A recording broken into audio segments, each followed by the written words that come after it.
So one thing that you may not think about is a carcinogen is actually very hot beverages. There are certain cultures in Asia where drinking very hot tea, for example, is common and popular. And you may not think of this as anything particularly dangerous. But the problem with drinking very hot liquids is that it can cause thermal injury to the esophagus. So the picture on the right here demonstrates endoscopic images of acute thermal injury after hot beverage consumption. It can cause ulcerations.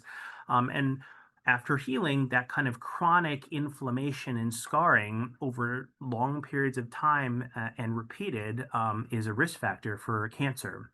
So, drinking very hot beverages has been associated with an increased risk for esophageal squamous cell cancer. That's the type of esophagus cancer that I said is more predominant among Asians.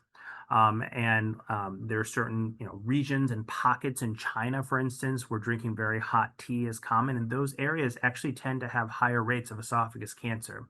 This association is so strong that the International Agency for Research on Cancer has actually defined drinking temperatures above 65 centigrades as very hot and has classified this as a probable carcinogen.